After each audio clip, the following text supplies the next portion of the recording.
감사합니다. 우리 하나님 말씀은 시편입니다. 시편 33편, 구약성경 시편 33편 1절부터 10절. 1절부터 10절.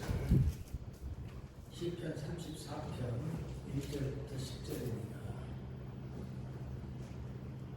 구약성경 가운데 지금 826조, 826페이지 구약성경 시편 34편 1절부터 10절에 있는 말씀, 1절부터 10절을 같이 보겠습니다. 시작. 내가 여호와를 항상 송축하며 내 입술로 항상 그를 찬양하리이다. 내 영혼이 여호와를 자랑하리니 곤고한 자들의 일을 듣고 기뻐하리로다. 나와 함께 여호와를 강대하시다며 함께 그의 이름을 높이세. 내가 여호와께 간구하매 내게 응답하시고 내 모든 두려움에서 나를 건지셨도다. 그들이 주를 앙망하고 방채를 내렸으니 그들의 얼굴은 부끄럽지 아니하리로다. 이 곤고한 자가 부르짖음에 여호와께서 들으시고 그의 모든 환난에서 구원하셨도다. 여호와의 천사가 주를 경외하는 자를 둘러주시고 그들을 건지시는도다. 너희는 여호와의 선하심을 받고 알지어다. 그에게 피하는 자는 복이 있도다. 너희 성도들아 여호와를 경외하라. 그를 경외하는 자에게는 부족함이 없도다. 젊은 사자는 궁핍하여 줄일지라도 여호와를 찾는 자는 모든 좋은 것에 부족함이 없으리로다. 아멘.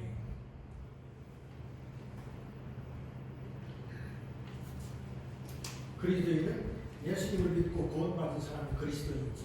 구원받은 사람은 하나님의 백성이고 하나님의 자녀입니다. 하나님의 자녀임에도 불구하고 성도는 하나님 나라 가는 그날까지는 이 세상에서 살아갈 수밖에 없습니다. 우리가 구원을 받았지만 그러나 그럼에도 불구하고 우리는 이 세상에서 살아가는 것입니다. 그러니까 구원은 이제 우리가 이 세상을 떠나서 또 하나님 나라 가는 그날에 완성이 됩니다. 그래서 구원은 지금까지 우리가 이제 지금 구원을 받았지만 앞으로 구원의 완성은 이루어지는 것이기 때문에 우리 성도들은 이제 그것을 알고 살아야 됩니다. 구원받았다고 모든 것이 끝은 아니죠. 한 번 구원받았으니까 구원의 완성을 이루었다 이렇게 이야기하는 사람들도 있는데 그렇게 이야기하는 사람들은 좀 잘못 이야기하는 것입니다. 우리가 구원을 받았지만 이 세상에서 살아가는 거예요. 불완전한 삶을 살 수밖에 없습니다. 그리고 천국을 누리면서 살아가지만 완전한 천국을 누리는 것도 아닙니다. 이 세상을 떠나서 우리가 하나님 앞에 가는 그 순간에 우리는 완전한 구원이 이루어지는 것이고 완전한 하나님 나라에 들어가는 것입니다. 그래서 영광 중에 오는 주님과 영원히 사는 것이죠. 이것이 성도들의 삶입니다. 우리가 이것을 알고 살아가야 됩니다. 그리고 성도들이 이 세상에 사는 동안에도 어려움도 있습니다. 물론 세상 사람들도 어려움은 있죠. 그러나 성도들에게도 어려움이 있습니다. 때로는 세상 사람들보다 더 큰 어려움도 있어요. 우리가 예수 믿다 보면 세상 사람들이 겪지 않는 그런 어려움도 겪는 것입니다. 그러나 우리가 소망이 있는 것은 그럼에도 불구하고 하나님 우리와 함께 하시고 하나님 우리와 지키시기 때문에 우리는 하나님을 바라보면서 소망을 가지고 사는 것입니다. 다윗 이스라엘 왕으로 크고 강력한 나라를 이룬 사람이 바로 다윗 왕입니다. 그는 하나님을 사랑하고 늘 하나님의 말씀대로 순종하는 그런 삶을 살아서 하나님 마음에 합한 자다 이렇게 인정을 받은 사람입니다. 그가 이제 왕이 되어서 전쟁을 많이 했죠. 주변의 모든 국가들을 다 정복을 했습니다. 다 승리한 자다니까 골치 아픈 블레셋도 다윗 왕 때에 꼼짝을 못했습니다. 에돔에서부터 모압, 암몬에 이르기까지 다윗이 다 가까운 나라들을 정복했을 뿐만 아니라 멀리 있는 대단한 나라, 큰 나라 아람도 거기에 수비대를 두어가지고 다윗이 통치할 만큼 강력한 왕이었습니다. 그래서 세상 사람들도 다윗을 일컬어서 큰 왕이다 이렇게 이야기합니다. 그만큼 대단한 사람이었습니다. 그러나 그가 왕이 전에는 참으로 많은 어려움을 겪었습니다. 그가 못나서 그런 것도 아닙니다. 그가 이제 자기 나라가 어려움에 처했을 때 다시 말해서 블레셋 군단들이 쳐들어왔고 골리앗이라고 하는 큰 아주 그 장구가 이제 큰 소리 치고 있을 때 이스라엘 군사들이 두려워서 벌벌 떨었지만 다윗은 하나님의 말씀을 의지하고 나가서 이제 그를 이겼습니다. 죽였습니다. 그리고 다윗이 승전하고 돌아올 때 여인들이 노래를 부릅니다. 다윗이 죽인 자는 만만이요 사울이 죽인 자는 천천히로다. 이렇게 노래를 불렀습니다. 그랬더니 이 노래 소리를 누가 들었느냐? 사울왕이 들었습니다. 분을 냅니다. 그러면서 다윗을 미워하기 시작했습니다. 다윗을 죽이려고 했던 것이죠. 그렇게 다윗은 그때부터 고난의 삶을 살 수밖에 없었습니다. 늘 사울을 피해서 도망다녀야 되었습니다. 그러나 다윗은 늘 하나님 앞에 기도하면서 하나님과 동행하는 삶을 살았습니다. 그리고 마침내 이스라엘 왕으로 세움을 받게 되는 것입니다.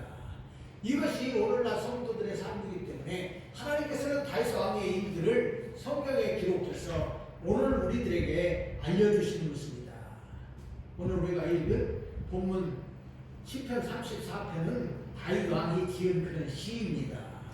위에 보면 다윗이 아비멜렉 앞에서 미친 채 하다가 쫓겨나서 지은 시다 이렇게 이야기를 하고 있습니다. 다윗이 이제 사울을 피해서 도망을 다니게 됩니다. 자기 나라 왕이 그를 죽이려 하니까 참 고단한 일입니다. 다윗이 고난은 애매한 고난이었지요. 다윗이 잘못한 것이 없습니다. 그저 풍전 등화와 같은 자기 나라를 구해낸 것, 이것이 다윗이 한 일입니다. 그럼에도 불구하고 그는 늘 피해 다니는 신세인데 참으로 어렵습니다. 사울왕이 그를 죽이려고 쫓아다니다 보니까 이제 어디로 가야 되나 가는 곳마다 쫓아다닙니다. 너무 힘들고 어려우니까 다윗은 자기 목숨을 좀 부지하기 위해서 적국인 블레셋으로 피난을 가게 됩니다. 목숨을 좀 구해보려고 적국에 들어갔던 것이지요. 그런데 그곳에 몸을 피해서 의지하려고 하는데 어려움이 당하게 되는 것을 보게 됩니다. 사무엘상 21장 10절부터 보면 이 시의 배경이 나옵니다. 다윗은 사울을 피해서 이제 블레셋에 있는 가드와 아기스에게로 갔다. 이렇게 성경은 말씀하고 있습니다. 그런데 오늘 이렇게 본문 34편에서는 아비멜렉 앞에서 미친 채 하다가 쫓겨나서 지은 시다. 이렇게 이야기를 하고 있습니다. 아기스라는 이 왕이 나오는데 아비멜렉도 그런 이 왕이다. 이렇게 이야기를 합니다. 아비멜렉이라는 말은 우리가 그전에 여러 번 살펴봤습니다만은 아버지는 왕이다. 그런 말입니다. 그래서 이 블레셋의 왕들은 다 아비멜렉이라 이렇게 이야기했습니다. 애굽의 왕을 바로라고 하는 것처럼 블레셋의 왕들도 이제 통칭적인 왕이라 그런 말은 아비멜렉이다 그런 말입니다. 아기스는 개인적인 이름이죠. 그러니까 결국은 똑같습니다. 어찌되었든 다윗은 이 사울의 그 위협을 피해가지고 아기스에게로 피난했습니다. 아기스 왕에게로 피난했던 것이죠. 그랬더니 다윗이 바로 아비멜렉, 아기스 왕의 신하들이 다윗을 알아봅니다. 그리고 왕에게 이야기하죠. 이 사람은 이 가나안 여인, 이스라엘 여인들이 이야기하던 그 다윗이 아닙니까? 다윗은 만만히요, 사울은 천천히라고 했던 그 다윗입니다. 이렇게 아기스 왕에게 이야기를 합니다. 참으로 큰일 났습니다. 엎친 데 덮친다고 어려움을 겪게 되는 다윗입니다. 아모스 5장 19절에 보면 마치 사람이 사자를 피하다가 곰을 만나거나 혹 집에 들어가서 손을 벽에 대었다가 뱀에게 물린 같도다. 이렇게 이야기를 했는데 마치 이와 같습니다.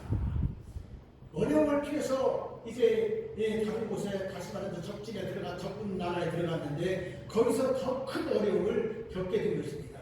큰 생명의 위협을 느꼈습니다. 이스라엘 지경에서 도저히 살 수 없어서 적국에 왔는데 이 사람들이 자기를 알아보니까 큰일이 났습니다. 그래서 다윗은 즉석에서 이제 뼈를 냅니다. 미친 사람 흉내를 낸 거예요. 미친 사람 흉내를 냈는데 사무엘상 21장 13절에 보니까 그들 앞에서 그의 행동을 변하여 미친 채하고 대문짝에 그적거리며 침을 수염에 흘리매 이렇게 이야기했습니다. 다윗이 갑자기 미친 사람이 되었습니다. 침을 줄줄 흘리니까 수염에까지 이렇게 침이 내려왔습니다. 그리고 그저 중얼중얼 거리면서 이 문짝에다가 글씨를 씁니다. 완전히 미친 사람처럼 행동한 것입니다. 그랬더니 바로 이 아기스 왕이 속았습니다. 사무엘상 22장 14절부터 15절인데 거기에 보니까 아기스가 그의 신하에게 이르되 너희도 보거니와 이 사람이 미치광이로다. 어찌하여 그를 내게로 데려왔느냐. 내게 미치광이가 부족하여서 너희가 이자를 데려다가 내 앞에서 미친 듯 하게 하느냐. 이자가 어찌 내 집에 들어오겠느냐 하니라. 아멘. 다윗의 소금수에 넘어간 아니스 왕은 다윗을 내쫓을 것입니다. 어찌하여 이 미치광이를 나한테 데려왔느냐. 우리 집에 미치광이가 적어서 너희들이 이 미치광이를 데려다가 네 앞에 있게 하느냐. 이 사람은 당장 쫓아내라. 이렇게 이야기를 한 것입니다. 그는 구사일생으로 살아났습니다. 미친 지 않은 것으로 인해서 살아난 것이지요. 다윗이 이렇게 재치를 부리기도 한 일이지만 이것은 하나님의 은혜입니다. 다윗임을 알아본 그 사람들 앞에서 미친 지 않다고 사람들이 쉽게 넘어가겠습니까? 그럴 수가 없는 것입니다. 그렇기 때문에 이것은 전적인 하나님의 은혜입니다. 그러게 다윗은 이 일이 지나고 나서 하나님의 은혜가 너무나도 감사하기 때문에 시편 34편을 기록을 한 것입니다. 너무나도 감사한 하나님의 은혜를 생각한 것입니다. 그리고 하나님의 한없는 은혜에 감사하고 하나님을 찬양했던 것입니다. 오늘 본문을 통해서 우리가 하나님께서 하신 일은 무엇이고 우리는 어떤 삶을 살아야 되는지 큰 두 가지를 살펴보도록 하겠습니다. 먼저 하나님께서 하신 일입니다. 하나님께서 무슨 일을 하셨느냐. 첫째는 모든 두려움에서 건지신 하나님이십니다. 4절 말씀입니다. 4절. 내가 여호와께 간구하매 내게 응답하시고 내 모든 두려움에서 나를 건지셨도다. 아멘. 다윗은 사울을 피해 다니는 날 동안에는 늘 불안했습니다. 언제 닥칠지 모르는 위험 앞에서 힘들고 어려웠던 것입니다. 그래서 너무나도 힘들고 어려웠기 때문에 적국의 복을 피하려고 해보았지만 더 큰 어려움을 당했던 것을 보게 됩니다. 얼마나 두렵고 떨렸겠습니까? 두려워서 떨렸습니다. 더구나 적국의 사람들이 자기를 알아보는 그 순간에는 아마도 심히 두렵고 떨었을 것입니다. 웬만한 사람 같으면 그저 다리가 후두둑 하고 그 사람들을 보기에도 이게 다윗이라는 것을 알아봤을 것입니다. 그러나 다윗은 그 순간에 하나님 앞에 기도했습니다. 하나님 앞에 기도하면서 미친 채 한 것이죠. 미친 채 했습니다. 그리고 이제 그 위험의 순간을 벗어난 것을 보게 됩니다. 하나님의 은혜입니다. 기도 먼저 했지요. 이것이 참으로 중요한 것입니다.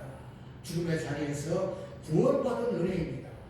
사실 우리가 세상을 살 때도 때로는 이런 어려움들이 있습니다. 어려움이 두려움이 되기도 하는 것이죠. 그래서 다윗처럼 우리도 참 힘든 어려움들을 만나게 된다. 그런 말씀입니다. 그런데 다윗이 믿음의 사람이라는 것이 무엇이냐? 이 어려운 순간에 하나님 앞에 기도하는 거예요. 물론 눈을 감고 기도하지는 않았을 것입니다. 그러나 순간적으로 다윗은 하나님 앞에 간절히 기도했고 하나님의 은혜를 미친 채 한 것입니다. 그래서 미친 채 한 행동을 하니까 하나님의 은혜가 임했기 때문에 좀 더 적극적으로 행동을 했을 것이고 하나님의 은혜로 이 사람들이 속은 것입니다. 전적인 하나님의 은혜입니다. 마찬가지다 그 말입니다. 우리들도 때로는 어려운 순간을 만나기도 합니다. 대부분의 사람들은 어려운 일을 만나면 이 순간을 몸에 내보려고 하고 이 어려운 일들을 해결하려고 그 일을 쫓아다닙니다. 그러나 믿음의 사람은 그렇지 않다는 것이죠. 기도부터 해야 되는 것입니다. 즉각적으로 기도하는 거예요.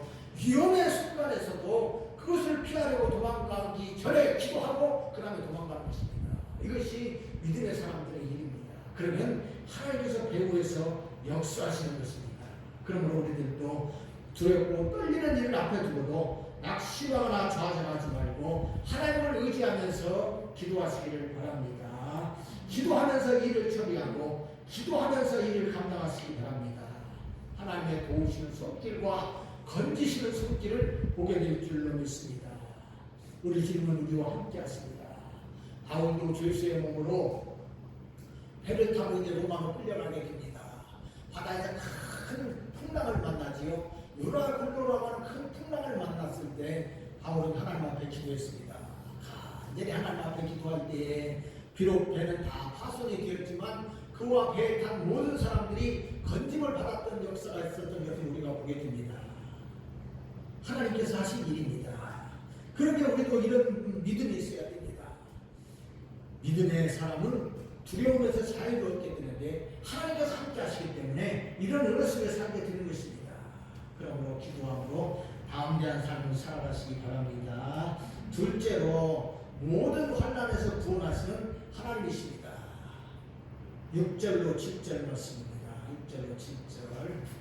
이 곤고한 자가 부르짖음에 여호와께서 들으시고 그의 모든 환난에서 구원하셨도다. 여호와의 천사가 주를 경외하는 자를 둘러 진치고 그들을 건지시는도다. 아멘. 다윗은 6절에서 자신을 가리켜 이 곤고한 자다 이렇게 말씀하는 것을 보게 됩니다. 곤고한 자가 누구냐? 고통당하는 자다 그 말입니다. 악한 자, 권력자, 힘있는 자로부터 당하는 고통입니다. 다윗은 권력자 사울로부터 많은 고통을 당했습니다. 늘 죽이려고 쫓아다니는 사울입니다. 이런 환경에서는 사람이 무기력할 수밖에 없습니다. 하루 이틀도 아니고 계속해서 도망다니는데 쉬운 일이겠습니까?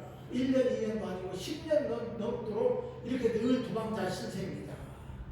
이런 어려움에도 불구하고 다윗은 믿음의 사람이기 때문에 하나님을 의지하는 것입니다. 참으로 이것이 믿음의 사람입니다. 늘 하나님 앞에 기도했기 때문에 하나님이 도우시고 구해 주셨습니다. 아기스에게서도 끝없는 사울왕의 위협에서도 건지신 하나님이십니다. 하나님께서는 여호와의 천사를 통해서 그를 건지셨습니다. 그를 진치시고 보호하신 것입니다. 정말로 경각간에 자기 목숨이 위험한 순간에도 하나님께서 은혜를 베푸셔서 구원받고 보호받았던 것을 우리가 성경을 통해서 보게 됩니다. 오늘 우리들도 마찬가지죠. 남들이 겪지 않는 어려움을 겪을 때도 있습니다. 그럴 때 우리는 할 수 있는 일이 없습니다. 사람이 아주 극한 어려움에 처하면은 아무 할 일도 없어요. 할 수 있는 일도 없습니다. 그러면 사람이 무력해질 수밖에 없는 것이죠. 그러면 어떻게 해야 됩니까? 하나님 앞에 기도하면서 하나님을 붙잡는 것입니다. 그러면 하나님께서 인도해 주시고 은혜를 베풀어 주시는 것입니다.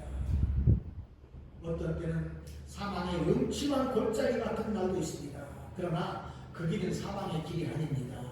하나님의 함께 하시는 축복의 길입니다. C.S. 루이스는 고난은 변장된 축복이다 이렇게 이야기했습니다.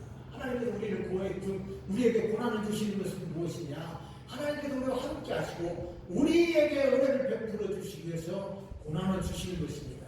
그러므로 성도에게 고난은 축복입니다. 우리는 이것을 알아야 됩니다. 늘 하나님 은혜 속에 살아가야 되는데 우리에게 고난을 닥친다, 어려운 일이 닥친다 그러면 아이고 왜 이렇게 어려움이 나한테 와? 내가 예수를 믿는 사람인데 왜 하나님은 이렇게 나한테 어려움을 주시나? 이렇게 생각하기가 쉽습니다. 그러나 그것이 아닙니다. 고난은 하나님께서 은혜를 주시기 위한 방편입니다. 그렇게 우리가 고난을 치라고 하면 하나님의 더 큰 은혜를 경험하게 되는 것입니다. 또 우리를 늘 보호하시는 하나님께서는 천사를 통해서 우리를 보호해 주시기도 하십니다. 우리를 눈동자같이 지키시고 함께 하시는 하나님의 은혜입니다. 그러므로 우리는 늘 하나님을 경외함으로 당장 닥치는 어려운 일들을 보고 두려워하거나 좌절하지 마시기 바랍니다. 하나님을 의지하고 기도하십시오. 하나님께서 더 큰 은혜를 우리들에게 베풀어 주실 줄로 믿습니다. 셋째는 하나님을 경외하는 자에게는 부족함이 없게 하십니다. 9절 10절 말씀입니다. 9절 10절 너희 성도들아 여호와를 경외하라. 그를 경외하는 자에게는 부족함이 없도다. 젊은 사자는 궁핍하여 줄일지라도 여호와를 찾는 자는 모든 좋은 것에 부족함이 없으리로다. 아멘. 성도들은 구원받은 하나님의 백성입니다. 성도는 하나님을 경외하는 사람입니다. 하나님을 경외한다는 것이 무엇이냐? 하나님을 최고의 전능자로 믿고 늘 하나님 앞에서 하나님을 존경함으로 우리가 하나님을 믿는 것입니다. 그 사람의 능력을 우리가 바라보는데 하나님을 능력의 하나님으로 인정하고 그 능력이 하나님께서 우리 인생 가운데 함께 하심을 믿고 나아가는 것입니다. 이런 사람은 부족함이 없습니다. 부족함이 없습니다. 부자로 산다는 이야기는 아닙니다. 빌립보서 4장 13절에서 내게 능력 주시는 자 안에서 내가 모든 것을 할 수 있느니라 이렇게 말씀하실 때에 배고플 때도 배부를 때도 가난할 때도 풍부에 처할 때도 모든 것에 자족하기를 배웠다 이렇게 이야기를 하고 있는데 잘 대처할 수 있는 능력이다 말입니다. 어려움에서도 대처하는 능력이요 부할 때도 대처하는 능력입니다. 바로 이 능력을 우리에게 주시는 것입니다. 그러므로 우리는 이 사실을 알고 살아가야 되는데 다윗도 늘 풍부하고 어려움 없고 배부른 상태만 있었던 것은 아닙니다. 다윗도 늘 피해서 도망다니는 동안에는 어렵고 곤란한 일이 많았습니다. 때로는 배고플 때도 있었습니다. 때로는 사람들로부터 배신을 당한 때도 있었던 것입니다. 그럼에도 불구하고 다윗은 여호와를 찾는 자는 모든 좋은 것에 부족함이 없으리로다 이렇게 말씀하고 있는 것은 하나님께서 함께 하시는 동안에는 부족함이 없다 그 말입니다. 어려울 때도 배고플 때도 하나님 은혜로 살게 되기 때문에 그렇습니다. 다윗도 배고플 때 하나님 앞에 기도할 때 하나님께서 먹을 것을 주시고 곤란할 때 하나님 앞에 기도할 때 하나님께서 보호하시고 은혜를 베풀어 주셨던 것을 보게 됩니다. 그러게 다윗은 늘 부족함이 없다 이렇게 고백을 했습니다. 그러게 다윗은 시편 23편에서 여호와는 나의 목자시니 내게 부족함이 없으리로다. 그가 나를 푸른 풀밭에 누이시며 쉴만한 물가로 인도하시는도다 이렇게 고백했던 것을 보게 됩니다. 그리고 10절에 있는 말씀처럼 젊은 사자는 궁핍하여 죽을지라도 여호와를 찾는 자는 모든 좋은 것에 부족함이 없다 말씀하고 있는 것입니다. 젊은 사자는 힘이 있고 용맹하기 때문에 먹을 것을 잘 잡습니다. 그래서 부족함이 없는 것처럼 보입니다. 그러나 그렇지 않은 것을 우리가 보게 됩니다. 젊고 용맹한 사자도 때로는 사냥에 실패하기도 합니다. 어떤 때는 먹을 것이 없어요. 자기 주변에 이제 이 자기 먹이가 되는 짐승들이 없으니까 일주일씩 굶는 때도 있는 것이 많이 있는 것을 우리가 이렇게 이제 TV를 통해서 보게 됩니다. 젊은 사자도 굶는 때가 있다 그 말입니다. 그러나 하나님을 경외하는 자에게는 부족함이 없다 이렇게 고백을 하고 있습니다. 그러므로 우리들이 이 말씀 속에 살아가시기를 바랍니다. 하나님 우리와 함께 하시기 때문에 늘 필요한 것 좋은 것을 공급해 주시는 우리 하나님이십니다. 엘리야에게는 어려울 때 하나님께서 까마귀를 통해서 먹을 것도 주셨습니다. 이것이 바로 하나님의 은혜입니다. 그러므로 우리는 늘 이 하나님의 말씀의 은혜를 새기면서 살아가시길 바랍니다. 우리 주님께서도 이것을 말씀해 주셨습니다. 마태복음 6장 31절로 32절에 있는 말씀입니다. 그러므로 염려하여 이르기를 무엇을 먹을까 무엇을 마실까 무엇을 입을까 하지 말라. 이는 다 이방인들이 구하는 것이라 너희 하늘 아버지께서 이 모든 것이 너에게 있어야 할 줄을 아시느니라. 아멘. 우리와 함께 하시는 하나님은 우리의 필요를 아십니다. 그래서 필요한 대로 공급해 주시는 하나님이십니다. 믿고 나아가는 자들에게 하나님께서 은혜를 베풀어 주십니다. 그러므로 너무 한날에 대해서 걱정하지 마시고 늘 하나님을 믿음으로 승리의 삶을 살아가시기를 바랍니다. 다음으로 우리가 살펴볼 것은 이와 같이 하나님의 보호와 은혜로 사는 우리들은 어떤 삶을 살아야 되느냐 그런 문제입니다. 본문은 우리들에게 이것을 말씀해 주고 있습니다. 첫째로 하나님을 송축하는 삶을 살아야 됩니다. 1절 말씀입니다. 본문 1절 내가 여호와를 항상 송축하며 내 입술로 항상 주를 찬양하리이다. 아멘.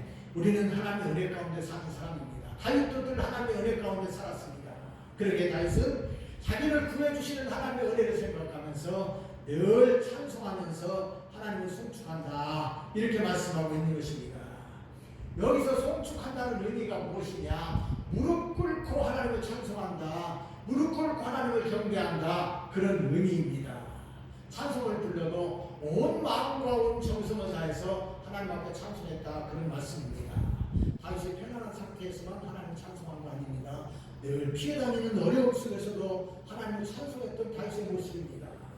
그러게 우리들도 이 모습을 본받아야 됩니다. 우리도 하나님을 찬송하지요. 우리가 예배 전에 하나님 앞에 찬송을 부릅니다. 예배 시간에도 찬송을 부릅니다. 그런데 어떤 때는 보면 건성으로 그냥 예배를 하나님 앞에 찬송할 때가 참으로 많습니다. 그러나 그렇게 찬송하지 말고 무릎 꿇고 하나님 앞에 찬송하는데 온 마음과 온 정성을 다해서 하나님을 찬송하라 그런 말씀입니다. 기도할 때도 마찬가지지만 찬송할 때도 마찬가지다 그 말입니다.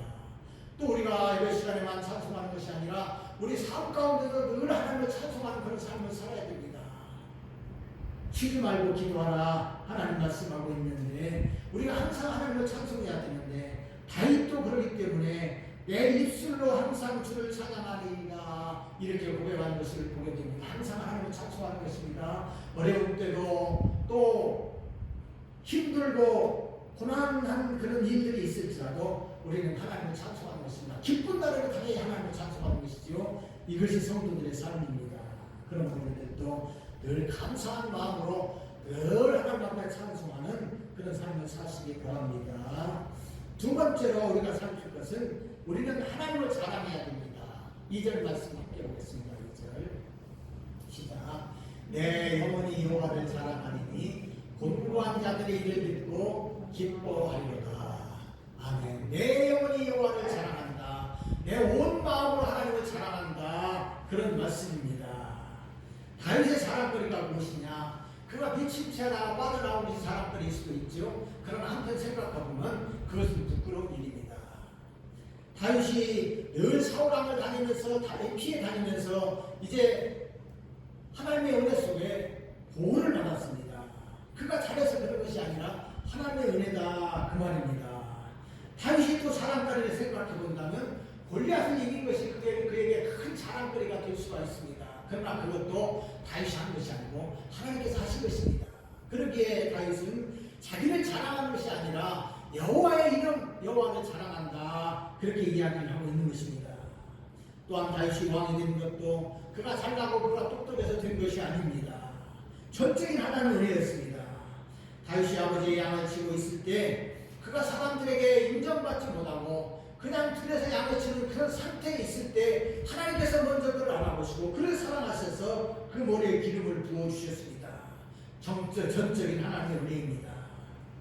다윗이 그렇기 때문에 하나님의 이 은혜를 생각하면서 하나님을 자랑하고 여호와를 자랑하는 삶을 살았던 것입니다.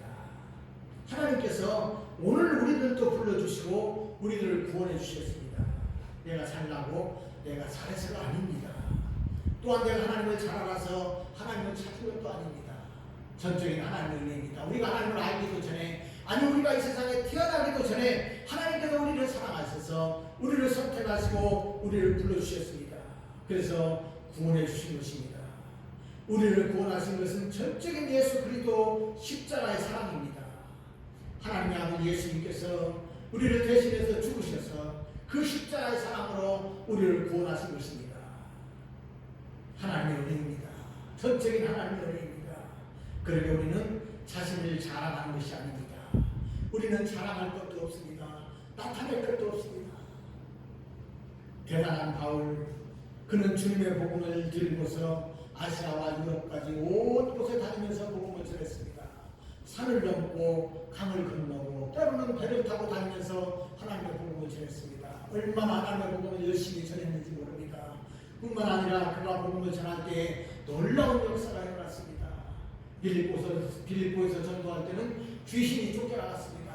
많은 병자를 고치고 많은 역사가 일어났던 것을 보게 됩니다.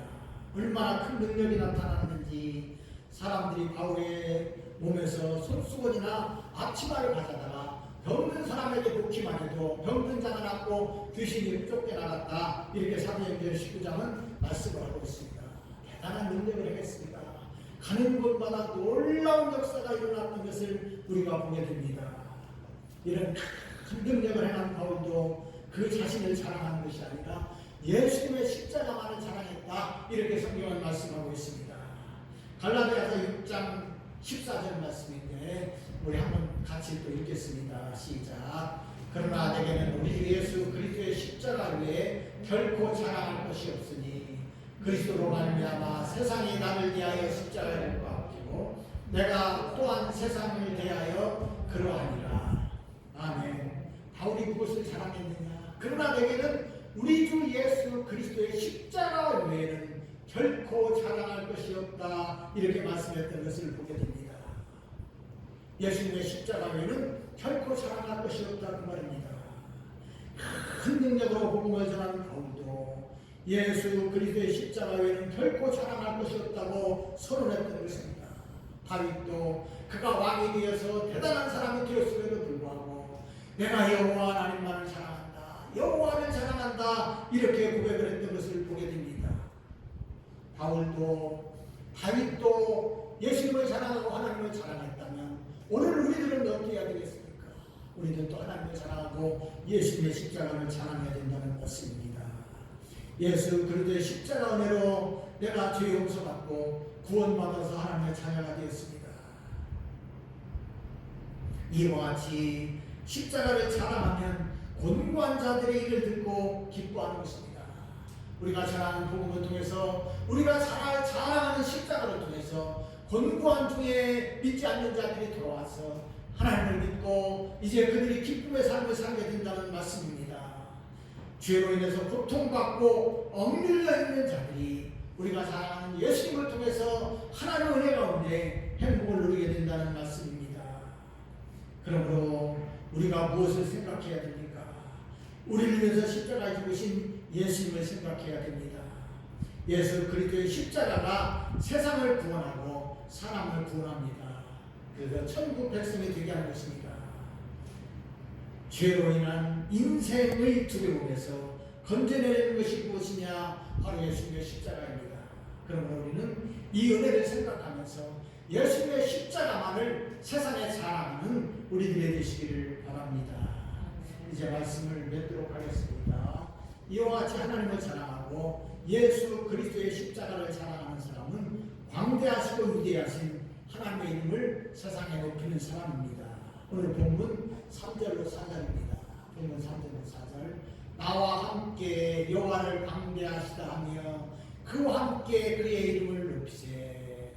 내가 여호와께 간구하며 내게 응답하시고 내 모든 두려움에서 나를 건지셨도다. 아멘. 나와 함께 여호와를 광대하시다 하며 그의 이름을 높이세. 3절을 말씀하고 있습니다. 위대하신 하나님, 놀라우신 하나님, 우리를 위해서 십자가에 죽으신 그 예수님, 그 이름을 우리는 높이는 것입니다. 오직 하나님과 예수님만을 높여야 됩니다. 내가 높여지면 안 됩니다. 내가 드러나서도 안 됩니다. 우리는 그저 하나님과 예수님만을 높여야 되는 것입니다. 우리를 죄에서 구원하시고 모든 어려움 가운데서도 구해주시고 은혜 주시는 하나님을 굳게 믿고 그의 이름을 높이심으로 승리의 삶을 살아야 될 줄로 믿습니다. 하나님은 우리를 사랑하셔서 구원해 주셨습니다. 예수 그리스도의 십자가 은혜입니다. 그러므로 우리를 구원해 주신 그리스도의 십자가를 자랑하고 우리를 사랑하시는 하나님을 자랑하는 우리 모두가 되시기 바랍니다. 하나님 우리를 너무나도 사랑하셔서 우리와 함께 하십니다. 우리를 잘 아시는 하나님께서는 우리를 늘 살피시고 돌보시고 함께 하십니다. 그러므로 우리는 늘 감사하고 찬송하면서 하나님으로 인해서 기쁨이 넘치고 감사가 넘치시기를 바랍니다. 하나님의 은혜와 축복이 우리 모두와 함께 하시기를 우리 주님의 이름으로 축원드립니다. 아멘.